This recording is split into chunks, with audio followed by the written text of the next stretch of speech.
시애틀의 날씨가 어떻습니까? 정말 so good이죠. 정말 좀 너무 날씨가 좋아요. 이렇게 좋은 날씨 가운데 시편 19편 말씀을 묵상하시면서 우리의 삶 속에 깃든 하나님의 그 세밀한 음성을 우리 성도님들 그 삶의 자리에서 들으셨는지 참 궁금합니다. 시편 19편의 큰 주제는 이거예요. 우리에게 말씀하시는 하나님. 하나님 우리에게 말씀하신다는 큰 주제를 갖고 있습니다. 온 우주 만물을 통해서 우리가 경험하는 우리 일상의 삶을 통해서 또 우리가 만나는 한 사람 한 사람을 통해서 하나님은 끊임없이 성도에게 말씀하시는 하나님이십니다. 어제 토요 새벽 예배를 인도하는데 참 저는 깊은 마음에 감동을 받았어요. 기도회를 이렇게 아침에 6시 반에 이제 성도님들과 같이 기도회를 인도하는데 이 창문 틈 사이로 이미 떠오른 태양빛이 아주 강렬하게 비춰오는 거예요. 근데 그 강렬하게 비추는 태양이 제 마음에 아주 너무나 제 마음을 따뜻하게 하더라고요. 마치 하나님께서 이렇게 제 마음을 토닥토닥 토닥여 주시는 것 같아요. 형우가 내가 알아. 형우가 내가 보고 있단다. 형우가 내가 듣고 있어. 화려한 교회 건물에서 예배하는 것 아니죠. 미국 교회 지하를 빌려서 예배하는 그 토요 새벽 제단입니다. 많은 성도님들이 모여서 예배하는 것은 아니에요. 그러나 우리 성도님들을 대표하는 분들이 나와서 그 아침에 거룩한 손을 들어 하나님을 향하여 우리 성도님들을 위해 중보하는 그 모습을 하나님께서 아신다는 거예요. 들으신다는 거예요. 보고 계신다는 거예요. 제가 기도회를 인도하는데 그게 그 태양빛 가운데 그런 하나님의 그 말씀들이 제 마음을 이렇게 따스하게 붙드니까 기도하는데 제가 너무 뜨거워졌어요. 그래서 설교는 좀 길어졌습니다. 하나님의 귀한 은혜를 좀 어제 아침에 체험했었어요. 시편 기자는 그 하나님을 이렇게 노래합니다. 귀를 지으신 자가 듣지 아니하시랴. 눈을 만드신 자가 보지 아니하시랴. 하나님은 우리에게 말씀하실 뿐만 아니라 하나님은 저와 여러분의 삶 한복판에 멈추어 서셔서 우리에게 귀 기울이시는 하나님이세요. 그리고 우리의 삶의 수고를 다 보시며 아시는 하나님이세요. 여러분 그 하나님을 느낄 때에 여러분과 제 인생 가운데 살만 나는 인생이 되기를 축복합니다. 하나님은 그 어떤 통로보다 사실은 기록된 이 계시의 말씀을 통해서 저와 여러분에게 소통하기를 원하십니다. 이 계시된 하나님의 말씀은 하나님의 마음이 담겨져 있기 때문에 누구든 성령 하나님을 의탁하여 이 말씀 속으로 들어가면 그곳에서 하나님의 마음을 이렇게 캐내는, 마치 보화를 캐내듯이 캐내는 그 역사를 체험하게 돼요. 제가 우리 시골 얘기했었잖아요. 저희 할머님 댁에 마당 한복판에는요 펌프가 있었어요. 펌프 아시죠? 그래서 그 펌프에요 마중물이라고 물 한 바가지를 탁 넣고 펌프질을 열심히 하면요 처음엔 어떤 물이 나올까요? 녹물이 나와요. 처음에는 녹물이 나와요. 그러나 그 펌프질을 멈추지 않고 계속해서 해야 되면 저 지하 깊은 안반수에 있는 그 지하수가 콸콸콸콸 솟아나는데 그 지하수를 한 모금 마시면 그 지하수를 우통을 벗고 등목을 하면 그 여름 더위가요 깨끗하게 잊혀져요. 말씀을 아침에 준비하는데 오늘 이 시간 선포되는 말씀이 저와 여러분에게는 저 깊은 곳에서 솟아오르는 생명의 능력되는 말씀의 역사로 임하기를 축복합니다. 그 마음이 제 안에 아침에 있더라고요. 다윗은 이 놀라운 하나님의 말씀을 통해서 어떤 하나님을 체험하고 있는지 그리고 그 하나님의 그 놀라운 말씀의 능력을 그가 체험하며 어떠한 마음의 결단으로 하나님 앞에 고백하는지 우리 7절부터 14절까지 말씀을 좀 살펴볼 텐데요. 세 가지로 좀 살펴보기를 원합니다. 말씀의 능력이에요. 첫 번째, 그 말씀은 우리의 내면을 비춘다는 거예요. 우리의 내면을 비춰주시는 하나님의 말씀. 이게 뭔지 아세요? 한번 따라해 보실까요? 율, 증, 고, 개, 경규 하면 완화, 정순, 정학이라. 논어에 나오는 한자성어 같이 보이는데 그게 아니죠. 그죠? 오늘 우리 읽었던 7절부터 9절까지 말씀에 앞자를 따서 적어놓은 거예요. 율증, 고개, 경규하면 완화, 정순, 정학이라. 제가 이번에 좀 말씀을 묵상하는데 이 7절부터 9절 여호와의 율법은 여호와의 증거는 이게 딱 대꾸가 맞춰져서 암송하고 싶은 마음에 도전이 생기더라고요. 근데 몇 번을 읽어도 금방 잊어버려요. 그래서 이게 주문처럼 보이지만 이렇게 앞자를 뽑아가지고 깊이 생각하니까 이게 외워지더라고요. 그래서 계속해서 저거를 중얼중얼 외웠어요. 율증교계 경교하면 완확 정순 정확이라. 그래서 이 한 절 한 절 속에 담겨져 있는 의미들을 성도님과 나눠야 되겠다. 이렇게 저걸 반복해서 외우는데 이 앞부분에 제가 앞부분에 집중되어서 이제 말씀을 외우기 시작했거든요. 여호와의 율법은 완전하고 여호와의 증거는 확실하고 여호와의 교훈은 정직하고 이 앞부분. 근데 저걸 계속해서 외우는데 뒷부분이 자꾸 제 마음속에 깊이 다가오는 거예요. 영혼을 소성케 하고 우둔한 자로 지혜롭게 하며 마음을 기쁘게 하고 눈을 밝게 하도다. 영혼까지 이르고 다 의로우니. 그러면서 뭐가 제 마음에 깊이 느껴지냐면 이 여호와의 말씀을 입술에 담아 마음에 담아 그것을 하가 묵상하는 다윗이 무엇을 체험했냐면 내 전 인격을 덮는 하나님의 말씀의 능력을 체험한 걸 아직 알겠어요. 그러면 여호와의 말씀이 완전해요. 여호와의 말씀이 정직해요. 여호와의 말씀이 정결해요. 여호와의 말씀이 순결해요. 그래서 so what? 언제 그 말씀의 능력이 내게 다가오는 거예요? 나에게 그 말씀의 능력이 덮일 때라는 거예요. 그래서 이 말씀을 다시 한번 이렇게 생각해 보면 다윗이 얼마나 놀라운 하나님의 능력을 체험했는지를 알 수가 있어요. 다윗은요, 자신의 영혼이 회복되어야 할 영혼인 것을 깨달은 거예요.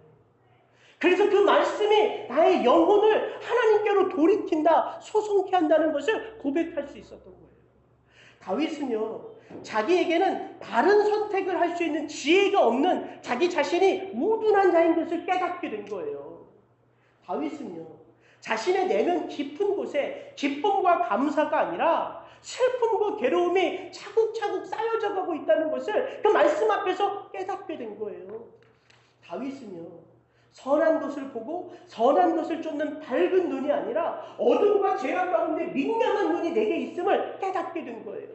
다윗은요, 아버지의 양떼를 치는 게 전부인 줄 알았는데 여호와의 말씀 앞에 서니까 이 현실 넘어 영혼이 있음을 비로소 보게 된 거예요. 다윗은요, 내 힘으로는 결단코 의로워질 수 없다는 사실을 깨닫게 된 거예요. 저 뒷부분의 말씀이 저절로 다윗에게 고백되어진 것이 아니라 그는 진정 하나님의 능력으로 그 전 인격이 덮여진 거예요. 다윗은 말씀 앞에 서니까 나의 전 인격이, 나의 모든 것이 하나님의 은혜로 덮여진 것임을 깨닫게 된 거예요. 바로 그것이 말씀의 능력입니다. 하나님이 크신 분이다. 하나님이 완전한 분이시다. 이것이 내게 다가오고 클릭될 때가 어떤 데냐면 그 하나님 안에 내가 살아가고 있을 때예요. 그래서 그 말씀이 우리의 허물을 들춰낼 때 비로소 말씀이 능력으로 우리에게 다가오는 거죠. 우리의 허물이 드러날 때 비로소 우리가 그 하나님을 왜 붙들어야 되는지를 알 수 있기 때문입니다. 그래서 우리가 잘 아는 말씀, 히브리서의 말씀은 이렇게 고백하죠. 하나님의 말씀은 살았고 운동력이 있어 우리 마음의 생각과 뜻을 감찰하나니 지으신 것이 하나라도 그 앞에 나타나지 않음이 없고 오직 만물이 우리를 상관하시는 자의 눈앞에 벌거벗은 것 같이 드러나느니라. 이 말씀의 주인 되신 하나님께서요, 말씀을 읽는 우리를 읽어가고 계십니다. 그래서 우리가요, 하나님의 생명의 말씀을 펴서 읽기 시작하면요, 그리고 그것을 내 마음에 담아 내 입술에 담아 하가 묵상하기 시작하면 뭘 알 수 있냐면 내가 하나님의 말씀을 읽어가고 있는 것이 아니라 하나님이 말씀 안에서 나의 삶을, 나의 마음을, 나의 본질을 읽어가고 계심을 깨닫게 되는 거예요. 이게 말씀의 능력입니다. 왜? 이 말씀이 살아있는 말씀이에요. 그래서 성경은 우리가 어떻게 거듭난다? 너희가 거듭난 것이 썩어질 씨로 된 것이 아니요 썩지 아니할 씨, 하나님의 살아있고 항상 있는 말씀으로 거듭난 것이다 말하는 거예요. 거듭난 우리는 무엇으로 살아간다고요? 예수님이 정확하게 말씀하시죠. 사람이 떡으로만 살 것이 아니요 하나님의 입으로 나오는 모든 말씀으로 살 것이니라.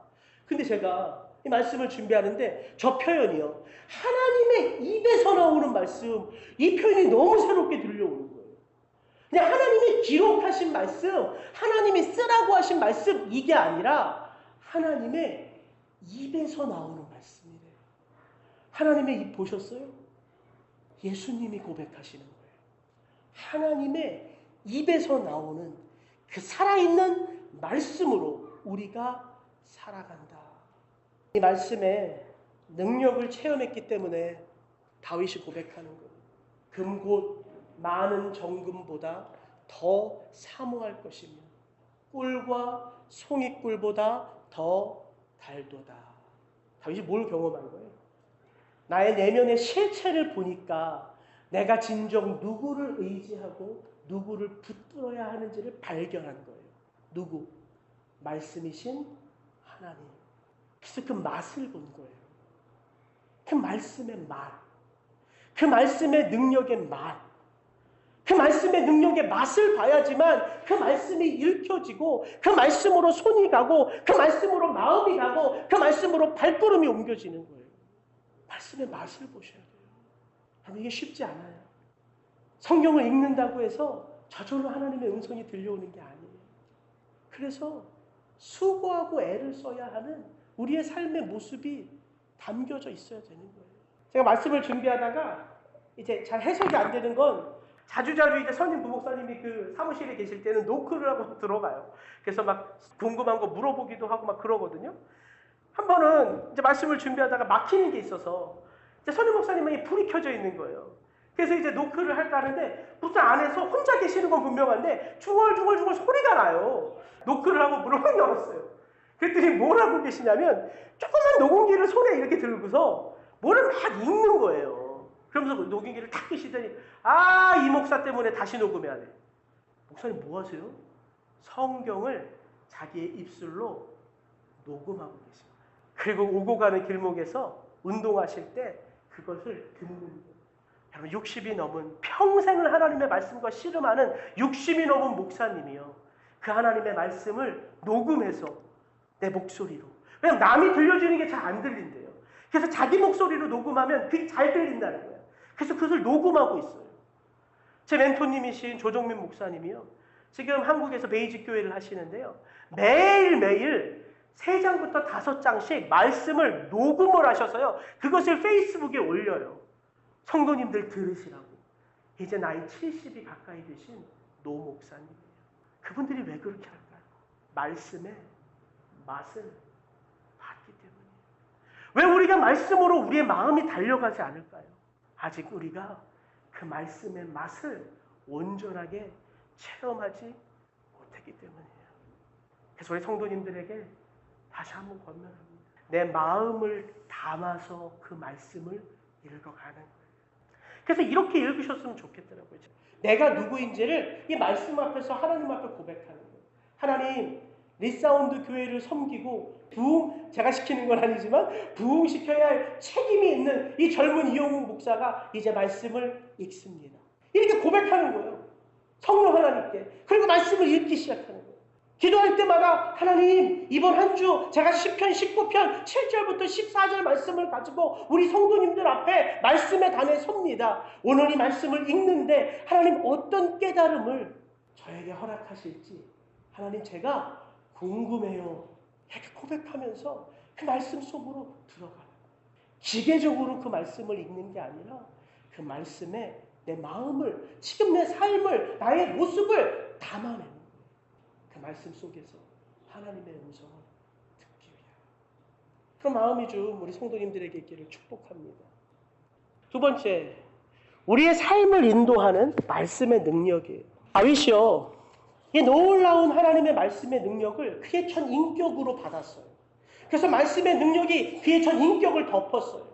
그리고 나서 그가 어떻게 고백하냐. 우리 11절부터 13절까지를 같이 한번 읽어보겠습니다. 또 주의 종이 이것으로 경고를 받고 이것을 지킴으로 상이 크니이다. 자기 허물을 능히 깨달을 자 누구리요. 나를 숨은 허물에서 벗어나게 하소서. 또 주의 종에게 고의로 죄를 짓지 말게 하사 그 죄가 나를 주장하지 못하게 하소서. 그리하면 내가 정직하여 큰 죄가에서 벗어나겠나이다. 저는 하나님의 말씀의 능력을 체험하고 나서 고백하는 이 다윗의 11절부터 13절까지 고백을 생각하면서 제가 큰 마음의 감동이 되더라고요. 다윗은요, 하나님의 말씀의 능력이 이렇게 큰데 내가 그것을 체험했어요. 그리고 그 말씀의 능력을 내가 붙들었어요. 그리고 나서 그가 이렇게 고백하지 않았어요. 이제 나의 지경이 넓어지리라. 내가 이런 위대하신 하나님을 내가 체험했으니까 그 하나님을 통해서 나의 지경이 넓어질 거야. 내가 소원하는 모든 것, 내가 꿈꾸는 모든 것이 만사형통될 거야. 이렇게 노래하지 않았다는 거예요. 그가 뭐라고 고백합니까? 주의 종이 이것으로 경고를 받겠다는 거예요. 내가 말씀의 능력을 체험했고 내가 그 놀라우신 능력의 하나님이 나를 붙드니까 내가 이제 그 하나님에 따라 내가 원하는 대로 살겠다가 아니라 하나님의 뜻 가운데서 살아가겠습니다. 나의 삶을 하나님의 말씀 안에서 경영하겠습니다. 이 고백을 하는 거예요. 그러면서 그가 뭘 깨달았다고 고백해요? 죄란 나의 힘으로 극복할 수 있는 것이 아님을 알았습니다. 나로 죄 짓지 않게 하여 주옵소서. 나로 죄 가운데서 보호하여 주옵소서. 이게 하나님의 말씀의 능력을 깨달았던 다윗의 고백이에요. 제가 이 다윗의 고백을 한 주 묵상하니까 제가 어저께 새벽에 설교했던 그 이사야서의 말씀하고요, 이게 이렇게 연결되더라고요. 이사야서 40장부터 66장까지가 4월달, 5월달 생명의 삶 본문인데 40장부터 55장까지가 한 달락, 56장부터 66장까지가 한 달락이에요. 근데 이 40장부터 55장까지의 한 달락은 어떻게 시작하냐면 바벨론 포로로 잡혀가 있는 이스라엘 백성들을 향하여 하나님께서 이사야를 통하여 위로하라. 너는 내 백성을 위로하라. 그 고역의 때가, 고난의 때가 끝났으니까 이제는 위로하라. 이렇게 위로하라는 말씀으로 시작하세요. 그리고 40장부터 55장까지 어떻게 하나님이 포로로 잡혀져 있는 그 백성들을 위로하시는가 하면 하나님이 세우신 여호와의 종을 통해서 위롭게 하신대요. 그래서 40장부터 55장까지 4개의 여호와의 종의 노래가 나와요. 그리고 그 종이 어떻게 그 백성, 하나님의 백성들을 회복하시는지가 나오는데 그 마지막 4번째 종의 노래는 우리가 너무 잘 아는 본문이에요. 이렇게 시작합니다. 그는 주 앞에서 자라나기를 연한 순 같고 마른 땅에서 나온 줄기 같아서 고운 모양도 없고 풍채도 없은즉 우리의 보기에 흠모할 만한 아름다운 것이 없도다. 그는 멸시를 받아서 사람에게 실어 버림받았으며 간고를 많이 겪었으며 질고를 아는 자라. 마치 사람들에게 얼굴을 가리우고 보지 않음을 받는 자 같아서 멸시를 당하였고 우리도 그를 귀히 여기지 아니하였도다. 위로하는 하나님의 음성을 들었던 이스라엘 백성들의 마음 가운데는 어떤 기대가 있냐면요, 지금 자기네들이 바라보는 그 거대한 제국 바벨론, 그 바벨론 제국보다 훨씬 더 크신 능력의 하나님이시라면 완전하고 멋지고 힘이 있는 그 어떤 자를 통해서 우리를 후속할 것이다, 이 생각을 하고 있었어요. 그런데 그들에게 보내주는 여호와의 종이 누구냐는 거예요. 보기에 흠모할 만한 것이 아무것도 없는, 늘 병치레를 하고, 저 새번역에 보면요, 병을 항상 앓고 있다라고 번역해요. 고통의 삶을 살아서 아무도 그를 주목해서 보지 않고 그를 멸시하고, 그래서 우리도 멸시받는 그에게 관심을 두지 않고 그를 외면했던 바로 그 여호와의 종이라는 거예요. 예수 믿고 나서 우리의 삶이 어떻게 될 것인가를 생각하면서 너무 다른 관점이지 않아요? 너무 달라요. 예수 믿고 돈을 많이 벌고, 예수 믿고 힘을 키우고, 예수 믿고 능력을 얻어서 이 세상 떵떵거리며 다스리며 하나님의 살아계심을 보여주겠다는 것이 우리들의 마음이라면, 하나님이 우리에게 진정 원하는 삶의 모습은 그렇지 않다는 거예요. 그러면서 이사야서는 계속 이렇게 고백합니다. 우리는 생각하기를 그는 징벌을 받아서 하나님에게 맞으며 고난을 당한다 하였노라. 그가 채찍에 맞고 그가 찔림을 당하고 그가 멸시를 받고 그가 침뱉음을 당하는 모습을 우리의 눈에도 보이는데, 그러면서 우리는 어떻게 생각하냐면, 저 여호와의 종은 마땅히 자기 죄로 인하여 하나님에게 받을 것을 받고 있구나, 이렇게 우리가 생각한다는 거예요. 그런데 놀라운 반전이 이렇게 나오죠. 같이 한번 읽겠습니다. 그는 실로 우리의 질고를 지고 우리의 슬픔을 당하였거늘 그가 찔림은 우리의 허물을 인하며 그가 상함은 우리의 죄악을 인함이라. 그가 징계를 받음으로 우리가 평화를 누리고 그가 채찍에 맞음으로 우리가 나음을 입었도다. 왜 그가 멸시를 받는다고요? 왜 그가 채찍에 맞는다고요? 왜 그가 침뱉음을 당하며 질병을 앓고 살아간다고요? 우리 때문이라고. 나 때문이라고. 그래서 저는 다윗의 이 고백, 자기 허물을 능히 깨달을 자 누구리요? 그 죄가 나를 주장하지 못하게 하소서. 하나님, 나로서는 뿌리 깊이 박혀져 있는 죄의 근원의 뿌리를 밝혀낼 수 없고 뿌리 뽑을 수 없습니다. 이게 다윗의 고백이에요. 여러분, 거듭남, 뭐로부터 거듭남이에요? 죄로부터 거듭남이에요. 우리의 거룩해 됨, 무엇으로 거룩해 됨이에요? 죄로부터 거룩해 됨이에요.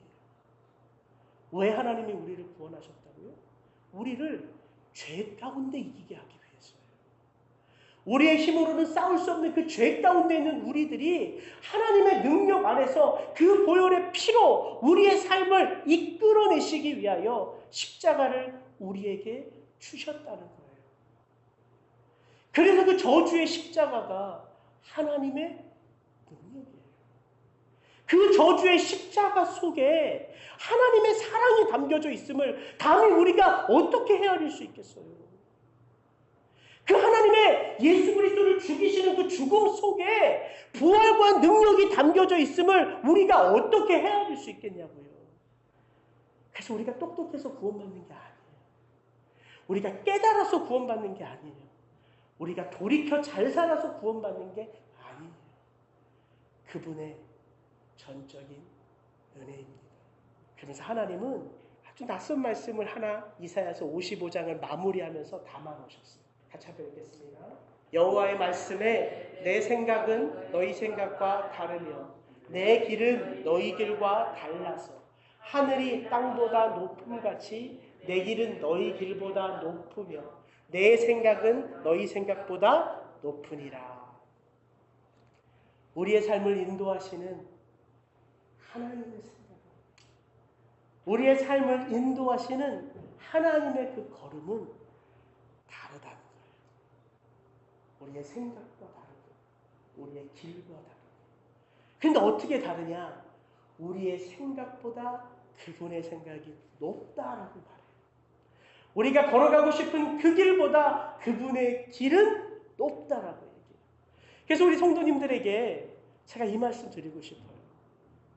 성도라뇨, 내게 보여지는 것으로만 살아가는 사람이 아니에요. 많은 사람들은요, 보이는 대로 결단해요. 보이는 대로 살아가요. 많은 사람들은요, 내 욕심과 내 욕망과 내 자아를 만족시키기 위하여 살아가요. 그러나 성도는요, 보이는 것만으로 살아가는 자가 아니라, 느끼는 것만으로 판단하는 자가 아니라, 생각하는 것만으로 움직이는 자가 아니라, 보이지 않는 그 길을 말씀 안에서 발견하고 믿음으로 그 길을 걸어가는 자예요. 그게 성도예요. 그게 성도예요. 그게 하나님이 저와 여러분의 삶의 걸음을 인도하시는 방법이에요. 그래서 어떤 때는 낯설 수 있죠. 어떤 때는 두려울 수 있죠. 어떤 때는 괴로울 수 있죠. 왜? 그분의 생각이 나와 다르고 그분의 인도하는 그 길이 나와 다르기 때문에. 그런데 어떻게 그 길을 믿음으로 따라가요? 내가 그분 안에서 구원받았음을 믿기 때문에. 하나님이 우리의 삶을 인도하시는 방법이라는 거예요. 마지막으로 하나님의 말씀은 우리로 결단케 합니다. 다윗은 시편 19편을 어떻게 마무리하냐면요. 이렇게 마무리해요. 같이 한번 읽겠습니다. 나의 반석이시요 나의 구속자이신 여호와여, 내 입의 말과 마음의 묵상이 주의 앞에 연락되기를 원하나이다. 여러분, 하나님을 체험하면요, 하나님과 함께하는 삶이 풍성해지면요, 하나님 앞에 고백할 것이 많아요. 하나님의 이름을 불러도요, 단순하게 부르지 않고요, 내 삶 속 자욱자욱 함께하신 그 하나님의 놀라운 이름들을 계속해서 고백할 수 있는 거예요. 그래서 시편 18편을 보면 다윗이 하나님을 어떻게 부르냐면요, 이렇게 불러요. 나의 힘이 되신 여호와여, 내가 주를 사랑하나이다. 여호와는 나의 반석이시요 나의 요새시요 나를 건지시는 자시요 나의 하나님이시요 나의 피할 바위시요 나의 방패시요 나의 구원의 뿌리시요 나의 산성이시로다. 내가 찬송받으실 여호와께 아뢰리니 악한 자에서 나를 구하여 주옵소서. 이렇게 시편 18편이 시작돼요. 다윗이요, 지금 하나님한테 립서비스 하는 게 아니에요. 다윗이 자기의 삶 속에 간섭하셔서 체험한 하나님을 그때 마음에 채워두니까 하나님을 고백했을 때 여호와여, 이 한 말씀만 해도 되는데 고백할 것이 많은 거예요. 시편 150편 중에 시편 73편 73개를 다윗이 기록했어요. 왜? 하나님 앞에 할 말이 많아요. 그 하나님의 은혜를 너무 풍성하게 체험했어요. 가만히 신구약 성경을 보면 하나님을 마음이 체험한 자가 하나님 앞에 많이 노래하는 것을 알 수 있어요. 사도 바울이 서신서 몇 권을 쓰죠? 13권을 써요. 27권의 서신서 속에 13권을 사도 바울이 기록해요. 왜? 하나님과 함께한 삶이 많거든. 구구절절 하나님 앞에 고백하고 싶은 말이 많아요. 여러분, 평생 다른 사람이 경험한 하나님의 말씀만 듣고 하나님 만나실 거예요? 아니면 다른 사람이 경험한 그 하나님을 내가 듣고 체험하고 도전받아서 나도 그 하나님을 체험하며 살아가시겠어요? 시편 19편 14절은 기도예요. 다윗의 기도. 다윗이 온 우주 만물을 통해서 하나님을 체험하고요, 기록된 하나님의 말씀을 통해서 하나님의 말씀을 체험하니까 다윗의 마음속에 어떤 마음의 소원이 생겼냐면, 내 입의 말과 내 마음의 묵상, 내가 살아가는 모든 삶이 하나님 받으시는 예배가 되기를 원합니다 라는 마음의 소원이 생겼어요. 그 마음의 소원, 하나님의 나의 삶을 제물로 받으신다는 그 마음의 소원이 이 다윗의 마음 깊이 체험되어진 거예요. 그래서 그것을 기도에 담은 거예요. 기도에. 여러분, 우리가요, 우리의 삶 속에 어떤 것을 결단할 수 있어요. 근데 다윗은요, 이 시편 19편의 마지막 절을 내 의지에 담아서 결단하자. 나를 믿는 것이 아니라 나를 붙드시는 하나님을 믿는 거예요. 그래서 다윗이 그 결단을 누구에게 맡겨요? 하나님께 기도로 맡기는 거예요. 내 입의 말과 내 마음의 묵상이, 나의 삶의 모든 것이 나의 삶을 붙드시는 하나님께 있음을 내가 고백하오니 하나님, 나의 삶을 받아주시옵소서. 다윗이 뭘 깨달았는지 아세요? 이 말씀의 은혜를 체험하고 나니까 세상 속에 외치시는 하나님이 들리는 거예요. 세상 속에 하나님의 음성을 듣고 율법을 깨닫는 게 아니라 사실은 반대가 되는 거죠. 기록된 하나님의 말씀을 통하여 그 하나님의 은혜를 체험하니까 모든 것 속에 하나님의 간섭하심이 담겨져 있고 나를 향하신 하나님의 그 소리가 들려오는 거예요. 그리고 나서 다윗이 깨달은 게 태양만 하나님의 영광을 선포하고 달과 별들만 하나님의 영광을 선포하는 게 아니라 오늘 이 작고 작은 나의 삶이 하나님이 받으시는 제사이구나. 내 삶이 하나님이 받으시는 제물이구나. 이것을 깨달은 거예요. 내가 온전하게 하나님을 예배하는 그 예배자로 설 때에 하나님은 나의 삶을 통하여 영광을 받으시는구나. 이것을 다윗이 깨달은 거예요. 그리고 그것을 정확하게 사도 바울이 이렇게 고백하죠. 그러므로 형제들아, 내가 하나님의 모든 자비하심으로 너희를 권하노니 너희 뭐예요? 몸을, 너희 삶을 하나님이 기뻐하시는 거룩한 산제사, 제물로 드리라. 그것이 바로 너희가 드릴 영적 예배니라. 여러분, 우리의 삶이 언제 하나님의 받으실 만한 삶으로 변화되어 가냐면요, 우리 속에 하나님의 말씀을 채울 때, 하나님이 우리 속에 채워질 때에 우리의 삶이, 우리의 말이, 우리의 생각이 하나님을 기쁘시게 하는 삶으로 변화되어져 간다고요. 지난주에 말씀드렸잖아요. 그게 부흥이다. 부흥은 단지 여기 숫자적으로 꽉 찬 게 부흥이 아니라 내 속에 하나님이 채워져서 내 삶 속에 하나님이 드러나는 게 부흥이다. 그래서 부흥의 시작은 나로부터다. 내가 하나님으로 채워질 때 나로부터 부흥이 시작되는 거고, 그렇게 한 사람 한 사람이 부흥의 삶을 살아갈 때에 우리 교회는 하나님이 쓰시는 교회가 되는 거예요. 저는 저와 여러분이 이 시편 산책을 통해서 하나님의 말씀을 자꾸 채워가는 축복이 있기를 선포합니다. 그때 이런 놀라운 능력이 우리 삶에서 나타나요.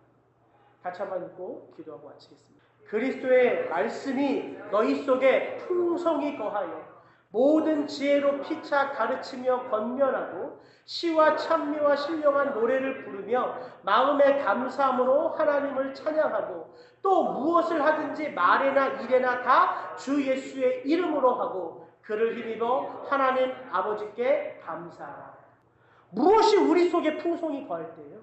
그리스도의 말씀이 풍성히 거할 때. 그리스도의 말씀이 풍성히 거할 때 어떤 삶을 산다고요? 지혜로운 삶을 산다고 말하잖아요. 그리스도의 말씀이 우리 속에 풍성히 거할 때 상황 속에서 아둥바둥하는 인생이 아니라 어떤 상황 속에 있어도 시와 찬미와 신령한 노래로 하나님 앞에 감사하는 삶을 살 수 있다고 말해요. 그때 비로소 내가 무슨 일을 하는 게 중요한 게 아니라 내가 왜 일을 하고 하는지를 깨닫게 돼서 내가 모든 일 가운데 하나님이 받으실 만한 일인 것을 깨닫고 사명자로 살아간다 말씀하고 같이 기도하시겠습니다.